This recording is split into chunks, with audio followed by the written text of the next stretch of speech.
Alors, je voudrais d'abord corriger un point dans l'énoncé de la question, donc, où il est dit que les étoiles et les planètes s'éloignent de nous. Donc ça, ce n'est pas le cas. Quand on regarde les étoiles qui sont autour de nous, alors certaines effectivement s'éloignent, mais ça c'est dû au mouvement de la galaxie et la façon dont la galaxie tourne, mais ça n'a rien à voir avec ce qu'on appelle l'expansion de l'univers. Et les planètes dans le système solaire ne s'éloignent pas non plus à cause de l'expansion de l'univers. Donc ce qu'on appelle l'expansion, c'est autre chose.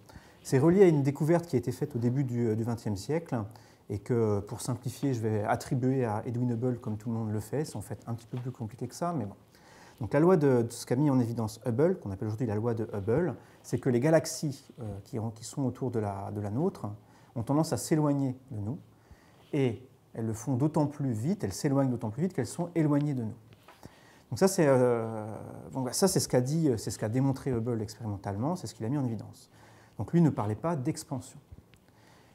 À la même époque, juste après, les gens qui faisaient de la cosmologie, donc qui étudiaient la manière dont, en théorie, on peut décrire l'évolution de l'univers, les gens étaient tombés très rapidement sur le fait que la cosmologie et les équations de la cosmologie vous disent que l'univers, on peut le décrire par un espace-temps qui est en expansion.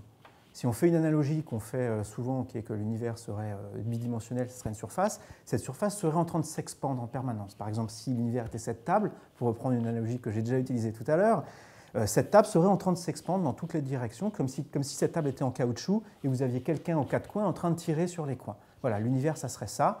Les galaxies seraient des objets à peu près fixes par rapport au caoutchouc, et comme le caoutchouc est en train de s'étirer, les galaxies s'éloignent les unes des autres. Donc ça, c'est quelque chose qui venait vraiment de la théorie. C'est ça qu'on appelle l'expansion de l'univers. Alors je veux souligner vraiment que Hubble, lui, était opposé à cette idée. Toutes ces idées-là de relativité générale, tout ça, c'était un peu des hippies pour lui qui faisait ça. Il n'y croyait pas trop. Bon, bref. Aujourd'hui, on peut se poser maintenant la question moderne, comme le fait l'internaute, là. Comment est-ce qu'on peut dire que l'univers est en expansion? Quelle est la différence qu'on peut faire entre dire les galaxies s'éloignent de nous, tout simplement, ou bien les galaxies sont collées à un substrat qui est en train de s'expandre? Alors, il y a plusieurs manières de répondre à ça, mais la réponse, elle est venue assez tard, en fait. Le fait que les galaxies s'éloignent toutes de nous avec des vitesses plus ou moins grandes, au début, ça posait un problème, parce que les gens se disaient, ça veut dire qu'on a une position privilégiée, nous, par rapport à toutes ces galaxies, c'est qu'on est au centre des galaxies. On est là, on voit tout le monde s'éloigner, donc tout le monde est en train de s'enfuir, on est au centre d'un univers qui s'enfuit, quoi. Si on réfléchit un petit peu plus que ça, on s'aperçoit, je ne vais pas le démontrer ici, mais si on se place sur une de ces galaxies en train de s'éloigner de nous et qu'on regarde comment la personne sur une de ces galaxies perçoit le monde, elle voit elle aussi en fait des galaxies s'éloigner d'elle de part en part. Donc ça, ce n'est pas un paradoxe du tout. Entre parenthèses, donc cette idée-là de galaxies qui s'éloignent toutes les unes des autres, c'est une idée qui est très naturelle dans une explication qui ne fait pas du tout intervenir la cosmologie. Quand vous prenez un explosif, un pétard par exemple, vous regardez un pétard qui explose. Vous allumez la mèche, le truc explose. Il y a des petits bouts qui partent dans toutes les directions et ils ne partent pas tous avec la même vitesse. Si vous êtes au centre, à l'endroit où le pétard a explosé, les objets qui sont partis avec une vitesse faible parcourent des distances faibles en un temps donné, et les objets qui ont des vitesses élevées parcourent des vitesses élevées.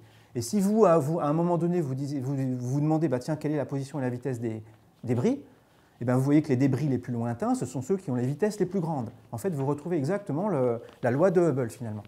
Et c'est pour ça, d'ailleurs, que le nom de Big Bang a été donné au modèle cosmologique.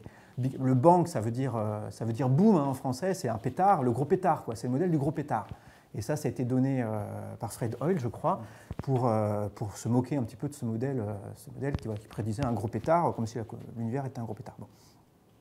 Aujourd'hui, on sait que cette loi de Hubble, elle n'est pas exacte. En fait, si on observe des galaxies qui sont extrêmement lointaines, leur vitesse d'éloignement n'est pas proportionnelle à leur éloignement, justement.